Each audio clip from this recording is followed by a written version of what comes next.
Bismillahirrahmanirrahim. Alhamdulillah wa salatu wa salamu ala ashrafil anbiya'i wal mursalin wa ba'd. E falendrojmë Zotin Xhelashanu, dërgojmë salavatin mbi Muhamedit alayhi salatu wassalam, mbi familjen e tij të ndershëm, mbi shokët e tij besnik dhe mbi gjithë ata që ndjekin dhe pasojnë rrugën e tij deri në ditën e fundit.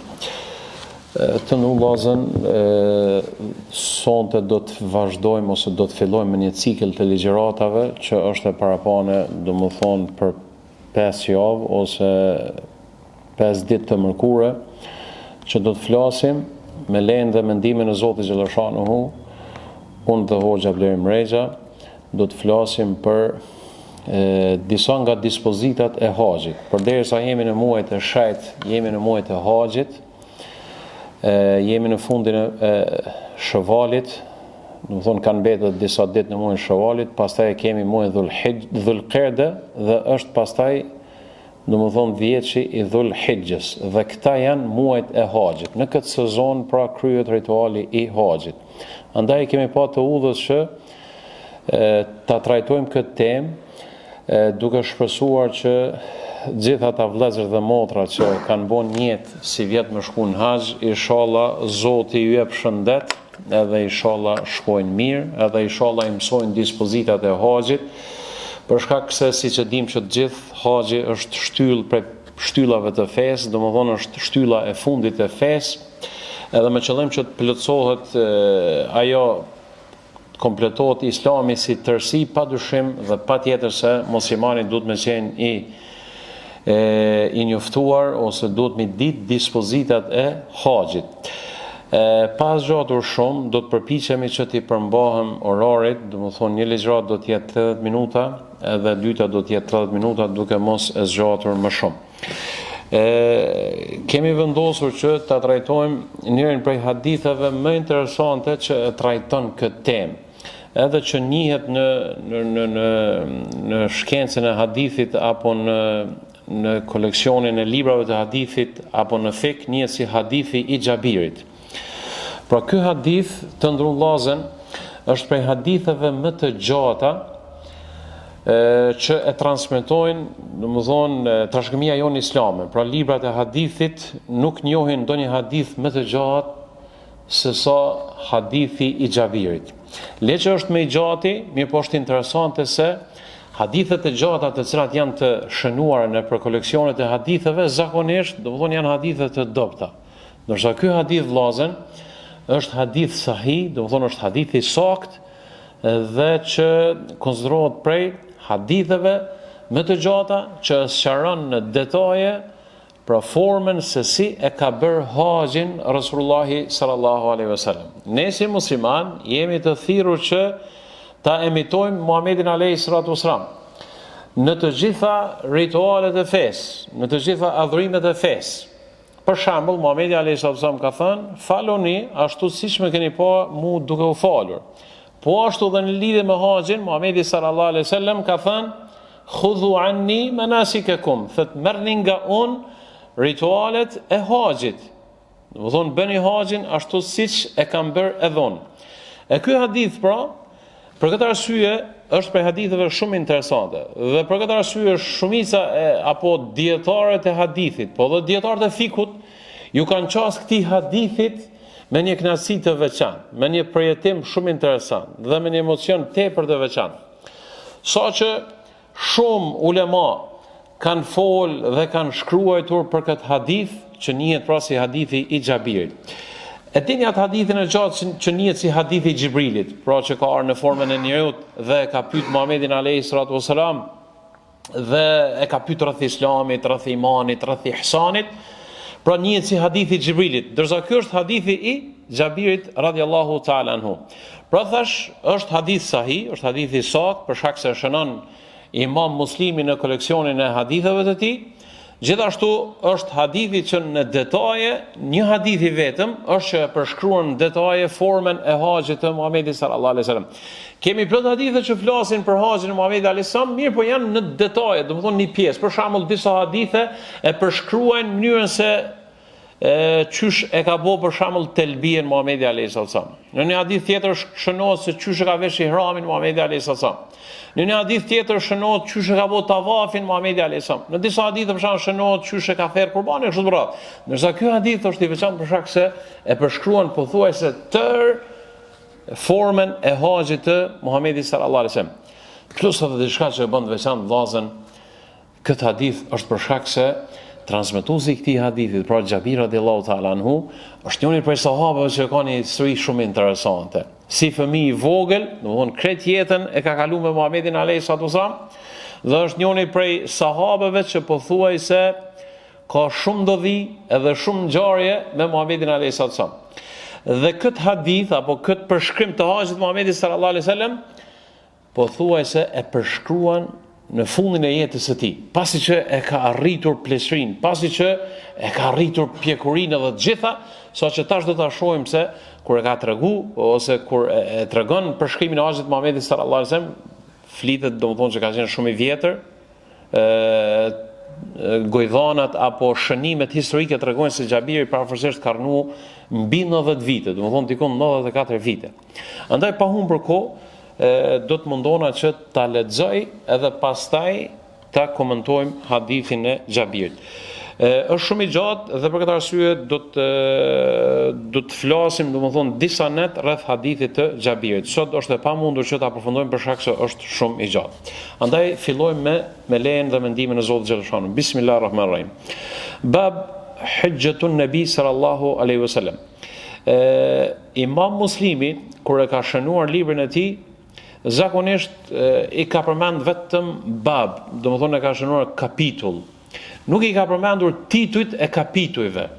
Ndërsa këtë punë apo e ka kompletuar librin e Imam Muslimit duke i shënuar titujt e kapitujve, domethënë Imam Neveveu rahimahullah, i cili ka jetuar domethënë në shekullin e 5 edhe ja ka bën një shërbim madhështor, një shërbim domethënë shumë cilësor Sahihul Muslimit. Domethënë e ka komentuar edhe i ka plotësuar gjitha ato aspekte teknike të cilat domethënë Imam Muslimi ndoshta edhe qëllimisht i kalon disa gjëra domethënë pa i shënuar. Andaj Imam Muslimi vetëm e ka shkruar babun, domethënë kapitull, ndërsa Imam Neveu ka thonë bab haxhi i Muhamedit sallallahu alaihi wasallam ose forma e haxhit të Muhamedit sallallahu alaihi wasallam. Në këtë kapitull pastaj e ka shënuar hadithin e Xhabirit radhiyallahu ta'ala anhu, i cili është në radhë hadithin 1218.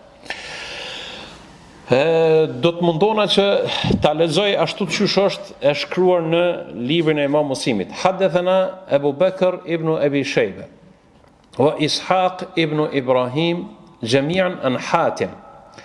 Më thonë, Imam Muslimi tash tregon dhe thët, na ka treguar Ebu Bekr ibn Shejbe. Ky Ebu Bekr ibn Shejbe ka qenë njëri ndër dietarët e hadithit, që ka qenë mësuesi i Imam Neveveut. Edhe është njëri ndër dietarët e hadithit që ka shënuar libra në atë kohë. Edhe në të njëjtën kohë, këtë hadith Imam Muslimi thët e kam dëgjuar prej dy mësuesve të mi. Domethënë, Ebu Bekr ibn Abi Shejbe wa Ishaq ibn Abi Rahawayhi. Ishaq ibn Abi Rahawayhi ka qenë domethënë mocanik i Imam Malikut edhe Imam Leith e Saadit, që ky ka qenë domethënë prej Egjiptit. Të dy këta e kanë transmetuar këtë hadith nga Hatim ibn Ismail al-Madani, që ky ka qenë njëri ndër transmetuesit e haditheve të Muhamedit sallallahu alaihi wasallam. Pra ky është zinxhiri që Imam Neveu e tregon prej kujt e ka dëgjuar, domethënë hoxh pas hoxhës deri tek Xhabiri radhiyallahu ta'ala anhu. An Jafar ibn Muhammad as-Sadiq an abihi Muhammad ibn Hussein ibn al-Ali al-Baqir قال دخلنا على جابر ibn Abdullah radhiyallahu ta'ala anhu. Kisha vish munal të këta dy transmetues që i ka përmend Imam Muslimi në zinxhirin e transmetimit vllazën, për shkak se është shumë interesant. Përmenden dy figura interesante, që janë dy burra të mëdhenj që janë nga familja e Muhamedit sallallahu alaihi wasallam. Vllazën, ne si musliman e kemi një konsiderat të veçantë për familjen e Muhamedit alayhi salatu wassalam. Edhe ne trashëgimtarët apo pasuesit e sunetit të Muhamedit sallallahu alaihi wasallam, që jemi si ehlu sunna wal jamaa, kemi në konsiderat jashtëzakonisht të madhe dhe i respektojmë teje mase familjarët e Muhamedit alayhi salatu wasallam, duke u nisur nga Muhamedi sallallahu alaihi wasallam dhe familja e tij e ngushtë, nipat e tij dhe të gjithë trashëgimtarët e Muhamedit sallallahu alaihi wasallam. Dhe historikisht, domethënë gjithë prej Ebu Bekrit që kanë ardhur pas vdekjes së Muhamedit sallallahu alaihi wasallam, Omer radhiyallahu ta'ala anhu, Uthmani e kështu me radh, i kanë trajtuar ju kanë jap një status të veçantë familjarëve të Muhamedit sallallahu alaihi wasallam.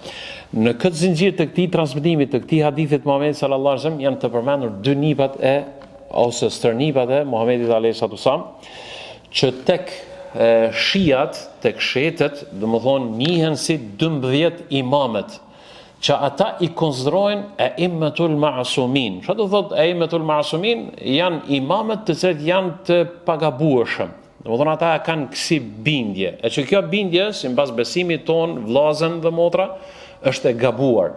Ne besojmë se kanë qenë njerëz të bekuar, kanë qenë njerëz shumë të devotshëm, kanë qenë njerëz shumë të dijshëm, dhe kanë qenë njerëzit më të mirë që kanë ekzistuar në mesin e muslimanëve. Mirë, por në asnjë mënyrë ne nuk ju japim epitetin si imam të pagabuar, për shkak se edhe ata kanë qenë njerëz sikurse të gjithë njerëzit tjerë. Domethënë nuk e kanë nivelin e pejgamberisë, mirë po janë familje e Muhamedit alayhi salam, që e shohim në histori që muslimanët gjithmonë kanë pas respekt edhe i kanë respektuar teje mase, domethënë familjarët e Muhamedit alayhi salam. Ndërta është i përmendur domethënë Ja'far ibn Muhammad, që është njohur si as-Sadiq. Pra dietarët e hadithit këtë burr e kanë konsideruar prej dietarëve më të mëdhej, prej dietarëve më të devotshëm. Saqë Imam Ebu Hanife rahimahullah, për shkak se ka jetuar me të, domethënë ka qenë mocanik i tij, domethënë thurr fjalë dhe lavdrata shumë të mëdha për Ja'far as-Sadiq. Ndërsa baba i tij Muhamedi, që në këtë rast është ai i cili është takuar me Xhabirin radhiyallahu ta'ala anhu, ky është quajtur el-Baqir. El-Baqir ja kanë jap epitetin Baqir në gjuhën arabe, do të thotë diçka që e arrin fundin ose që e çel një bir edhe që depërton.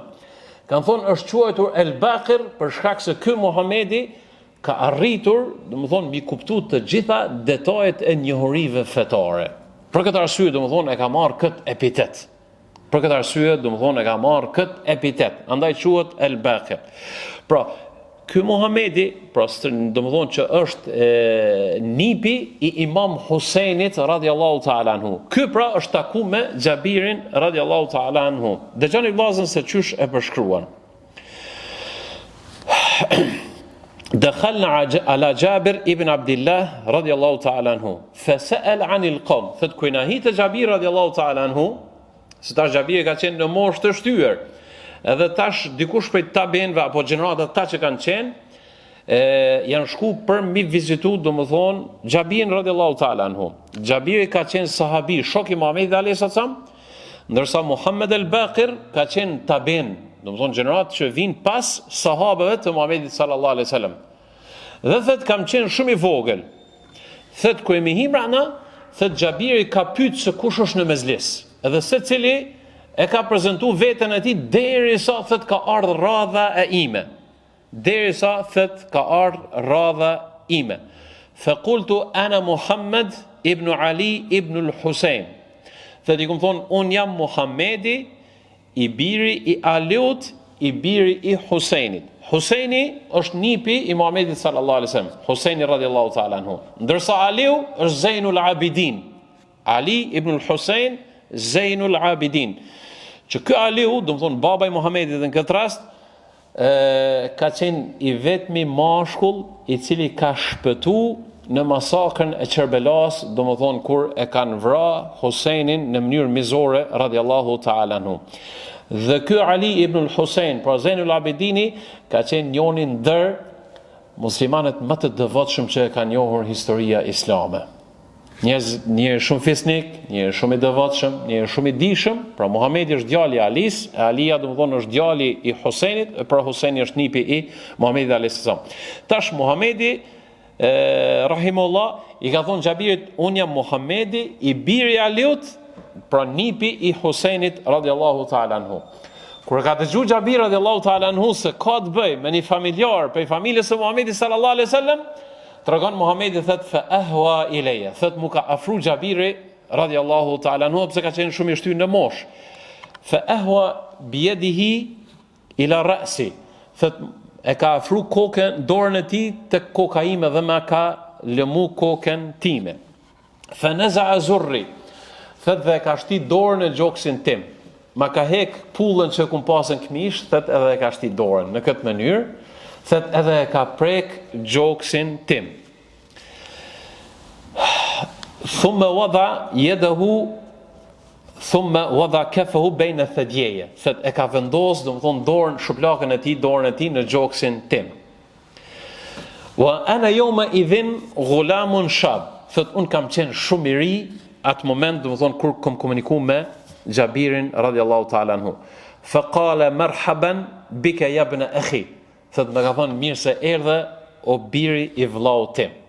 Domethënë ka pas për qëllim që ti je nipi i Aliut radhiyallahu ta'ala anhu dhe nipi pra i Muhamedit sallallahu alaihi wasallam. Dhe pastaj më ka thënë sel amma shi'ta, thot pyetëm çka ke dëshirë ti të më pyesësh mua. Për shkak se thash Xhabir radhiyallahu ta'ala anhu është një oqean i dijes, është një i cili ka shumë përvojë me Muhamedit alayhi sallam, është një sahabi i cili nga vegjëlëria, domethënë historia po them me Xhabirit radhiyallahu ta'ala anhu është shumë interesante, nga vegjëlëria domethënë e ka shoqëruar Muhamedit sallallahu alaihi wasallam. Për këtë arsye i ka thonë, masi që ti çenke i familjes Muhamedit sallallahu alaihi wasallam dhe je trashëgimtar i familjes Muhamedit sallallahu alaihi wasallam, thot pyetëm shka ki qef për gjyshin ton, pra për Muhamedit sallallahu alaihi wasallam. Thot wa huwa a'ma, thot ai në atë kohë kur ka bisedu me mu, pra tregon për Xhabirin, thot ka qenë i verbër. Wa hadara waqtu as-salat, thot hyni koha namazit, pastaj Xhabiri e ka fal namazin, tash Muhammed ibn Ali e përshkruan formën çysh e ka fal namazin dhe e tregon se çka ka pas vesh Xhabiri radhiyallahu ta'ala anhu. Këto janë detaje të cilat domethënë nuk na hin në temën tonë. Pasi që kanë përfunduar namazin, Muhammed ibn Ali ibn al-Husayn i ka thonë Xhabirit radhiyallahu ta'ala anhu, thot fa qultu akhbirni an hajjati Rasulillahi sallallahu alaihi wasallam, thot më tregon mu se çysh e ka bo haxhin Muhamedi sallallahu alaihi wasallam, ose ma përshkruaj mu formën e haxhit të Rasulullahit alaihi salatu wasalam. Të ndru vëllezër, ndoshta çdo detaj ja vlen që të ndalemi dhe të nxjerrim mësime dhe dobi. E shohim se ky fëmijë i vogël, domethënë që ka qenë, siç e ka përshkruar vetveten e tij, domethënë kam qenë shumë i ri mirë po shumë inteligjent. Edhe ka dashur mi shfrytzuar rastin një shok Muhamedi sallallahu alaihi wasallam, i cili është i rryn në praktikë me Muhamedin sallallahu alaihi wasallam, i cili ka shumë përvojë dhe në detaj Muhamedin alaihi wasallam, sa i mëshëm, sa inteligjent, sa koishent, dhe ka po tregoma formën e haxhit, çysh e ka bo haxhin Muhamedi sallallahu alaihi wasallam. Njeriu gjithmonë duhet me pyet për çështjet të cilat interesojnë, për çështjet të cilat janë primare të besimit të tij, të jetës së tij, të fesë së tij. Domethënë njeriu duhet mu interesu dhe me ditë shumë rreth obligimeve të cilat i ka ndaj Zotit xhaleshanu. Andaj vëllezër, nuk duhet me hezitu për shkak me pyet dikon çysh është forma e namazit, çysh duhet mu fal. Nuk duhet me hezitu me pyet për shembull çysh duhet me agjëru Ramazanin, çysh duhet me jap zekatin, çysh duhet me bëu haxhin e kështu me radhë. Për shkak se janë ibadete për të cilat ne kena me jap llogari për to. Andaj nuk ka mundësi ibadeti mu ngrit te Zoti xhaleshanu nëse nuk është i sinqert për hatër të Zotit, edhe nëse nuk bëhet ashtu siç e ka bërë Muhamedi sallallahu alaihi wasallam.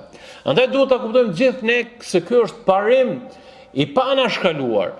Veprat të cilat ne i bëjmë duhet me qenë të sinqerta për hatër të Zotit dhe të njëjtën kohë duhet më përshtat platformës apo sunetit apo metodës së Muhamedit sallallahu alaihi wasallam.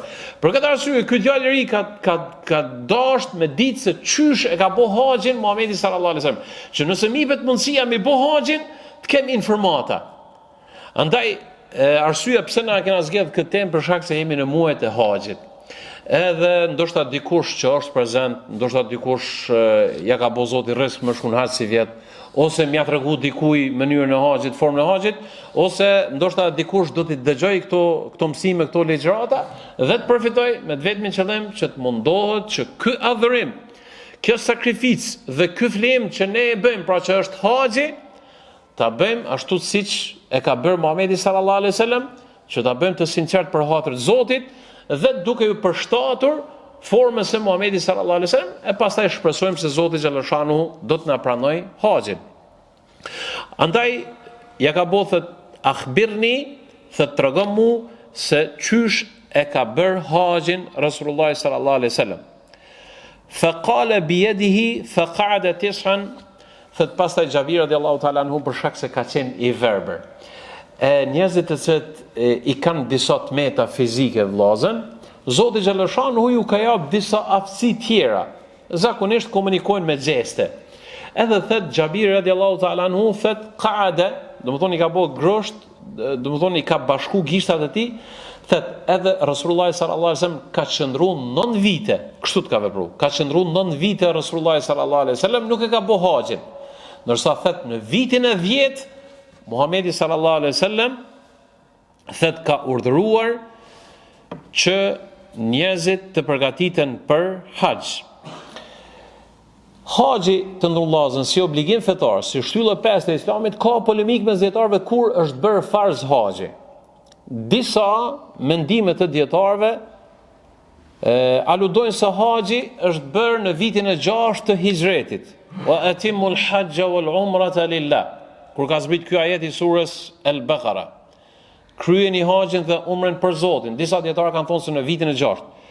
Disa dietarë tjerë, që ky është mendimi më saktë, kanë thënë se haxhi është bërë farz në vitin e 9 të hijretit.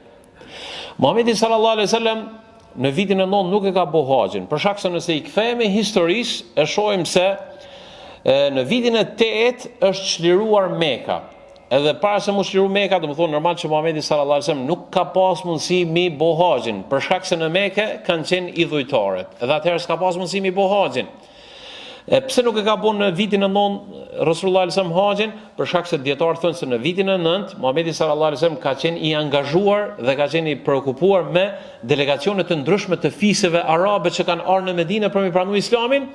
Dhe arsye tjetër është se ende në Mekë ka pas shenja të idhujtarisë. Edhe pse është çliruar Mekka, mirë po prap arabët pagan që kanë pas traditë mi bëu haxhin, përsëri e kanë bëu haxhin. Kështu që ka pas dëshirë Rasulullah sallallahu alaihi wasallam kur ta bën haxhin, ta mën domethënë të jetë e pastër Mekka nga idhujtaria dhe të gjitha vendet e shejta, kështu që pastaj Muhamedi sallallahu alaihi wasallam duhet me qenë model që njerëzit mi pasu dhe kështu të mi bëu domethënë ritualet e haxhit. Në vitin e 9 Muhamedi sallallahu alaihi wasallam e ka dërguar si udhëheqës të haxhit Ebu Bekrin radhiyallahu ta'ala anhu. Ndërsa në vitin e 10 e ka bëu vet haxhin Rasulullah sallallahu alaihi wasallam dhe këtu pra e përshkruan Xhabir radhiyallahu ta'ala anhu dhe thot pra në vitin e 10 të hijretit dhe kjo ka qenë pothuajse edhe fundi i jetës së tij sallallahu alaihi wasallam, për shkak se Muhamedi sallallahu alaihi wasallam me datën 25 Dhulqa'da është nisë domethënë nga Medina, ka qenë ditë shtune, sipas gjitha transmetimeve që flitet, domethënë me datën 25 Dhulhijja është nisur domethënë nga Medina, pavarësisht i ka bëu 10 ditë, 9 ditë, kështu domethënë janë transmetimet, në ditën e 4 të muajit Dhulhijjes ka arritur domethënë në Mekë Muhamedi sallallahu alaihi wasallam, ka qëndruar domethënë pothuajse tër muajin Dhulhijje në Mekë, pastaj është kthyer, ndërsa në Rabiul Awwal që i bjen domethënë mas Muharremit, Saferi, pastaj është Rabiul Awwal, pas 3 muajve, pastaj edhe ka ndruar jetë Rasulullah sallallahu alaihi wasallam. Kështu që haxhi jo që është shtylla e pestë e Islamit, por është edhe pothuajse rituali i fundit që e ka përfunduar Rasulullah sallallahu alaihi wasallam. Pra haxhin e ka bënë në vitin e 10 Rasulullah sallallahu alaihi wasallam dhe ka bërë thirrje publike. Flitet se Muhamedi sallallahu alaihi wasallam i ka urdhëruar sahabët që të shkruajnë shkresa për hapet domethënë të bote madhe që Rasulullah sallallahu alaihi wasallam ka vendosur për mi bëu haxhin, me qëllim që të mlidhen njerëzit nga të gjitha viset dhe që të vinë dhe ta bëjnë haxhin me Rasulullah alayhi salatu wasalam dhe ta kenë shembull, pra ta kenë model Rasulullahin alayhi salatu wassalam. Pastaj e tregon Xhabir radiallahu ta'ala anhu, thët edhe Rasulullah sallallahu alaihi wasallam thët e ka fal drekën në Medinë, pra në xhamin e tij, e ka fal drekën 4 rekate dhe është nisur për Dhul Hulejfe. Dhul Hulejfja është vendi ku njihet si pika e mikatit. Mikat do të thot është vendi nga i cili nga aty fillon rituali i haxhit. Janë pothuajse 5 pika të cilat janë kufitare që rrethojnë haremin e Mekës. E më e largëta është vendi i Medinës, domethënë që është Dhul Hulejfe. Thët Muhamedi sa me ka fal drekën në Medinë dhe jemi nisur së bashku me të dhe thët kemi arritur në kohën e ikindis, thët dhe ikindin Muhamedi sallallahu alaihi wasallam nga aty e ka shkurtuar në 2 rekate për shkak se vetëm se është nisur domethënë për udhim. Aty e ka fal namazin e ikindis, apnat ka bujt në Dhul Hulejfe Muhamedi sallallahu alaihi wasallam, pra ka fal akshomin, e ka fal Yacin, të nesërmen e ka fal sabahin, pastaj ka dhe transmetime tjera, mirë po sipas gjitha gjasave, e ka fal edhe drekën. Pastaj arsyeja pse është vënë në Dhul Hulejfe Muhamedi sallallahu alaihi wasallam, për shkak se i ka prit njerëzit derisa të tubohen, edhe nga Dhul Hulejfja pastaj Muhamedi sallallahu alaihi wasallam e ka vesh ihramin, është përgatit edhe është nisur domethënë për Mekë. Këtu do ta përfundojmë sot me shpresë që të vazhdojmë në javën e ardhshme dhe kështu katardale do të mundohemi që ta kuptojmë hadithin e gjatë të Xhabirit radiallahu ta'ala anhu dhe të mësojmë gjitha këto rituale, gjitha këto adhurime të cilat kanë të bëjnë me shtyllën e 5 të Islamit. Elu Zotin Xhaleshanu që Zoti na jep dije të dobishme. Elu Zotin Xhaleshanu që Allahu gjithë atyre besimtarëve, gjithë atyre muslimanëve që kanë vendosur si vjet ta kryjnë haxhin, lutim Zotin Xhaleshanu që të shkojnë mirë, ta kryjnë haxhin në mënyrën më të mirë, në mënyrën më të duhur dhe dash Zoti Xhaleshanu që Zoti t'ju pranoj. Ndërsa ata që ende nuk e kanë kryer haxhin, lutim Zotin Xhaleshanu që sa më shpejt Zoti Xhaleshanu t'ju mundsoj që ta kryjnë këtë ritual të haxhit. Për shkak se arsyeja pse dietarët i kanë përmendur vitet se kur është bërë obligim haxhi, kur e ka bëu Muhamedi sallallahu alaihi wasallam haxhin, dietarët fuqahat e kanë nxjerrë edhe një meselë, e cila është meselë shumë interesante. Kanë thonë se a obligohet haxhi të kryhet më një herë apo ka hapësirë që të lihet më vonë. Është një çështje fetare të cilat, domethënë dietarët e përmendin, dhe thonë në momentin kur ty të jepet mundësia, për shembull, e ki shëndetin, i ki kushtet, domethënë i ki shëndetin dhe ki kushtet materiale dhe ki mundësi me shku në haxh, atëherë disa prej dietarëve janë strikt dhe thonë që më një herë obligohet për ty haxhi. Nuk bën milionën në vitin tjetër ose nuk bën milionën me thonë ma vonë për shembull. E disa prej dietarëve duke u bazuar se pse Muhamedi sallallahu alaihi wasallam e ka shtyr, pra nuk e ka bëu më një herë në vitin e 9, kanë thonë se ka hapësirë, domethënë mu shty haxhi. Mirë, po mendimi i parë vëllazën është më i saktë, për shkak se arsyet se pse e ka vënë haxhin Muhamedi sallallahu alaihi wasallam janë arsye të justifikueshme. Ndërsa fatkeqësisht shumë musliman e kanë shëndetin, i kanë kushtet materiale, i kanë gjitha mundësitë, edhe pa ndonjë arsye të justifikueshme, domethënë e kryjnë edhe pa e bë haxhin. Ne jemi ka shohim dhe jemi ka vënë vëllazën se çdo vjet pothuajse është duke u vështirësuar çështja e udhimit për në haxh. Ose rritet çmimi, ose faktorët e jashtëm, domethënë gjeopolitik ose siguria, gjitha këto, domethënë vit pas viti janë ka vështirësuar edhe më shumë. Kështu që kush ka mundësi, kush e ka shëndetje dhe kush i ka kushtet materiale, le ta kryjnë haxhin sa më shpejt. Për shkak se tekstualisht Muhamedi sallallahu alaihi wasallam ka thënë se askush nuk e din se çka do t'i ndodh më pas. Askush nuk e din se çka do t'i ndodh më pas. Edhe herë lut Zotin Xhaleshanu që inshallah Zoti gjithë atyre që janë bën jetë libe shkon haxh, inshallah Zoti ju lehtëson, ndërsa ata që ende nuk e kanë vendosur, e lutim Zotin që t'i vendison sa më shpejt dhe t'u mundsoj sa më shpejt ta kryjnë obligimin e haxhit. Zoti na lehtësoft, Zoti na pranoft, dhe Zoti Xhaleshanu që këto mezlise të jenë mezlise të begatshme dhe që të gjithë ne të përfitojmë. Walhamdulillahi rabbil alamin.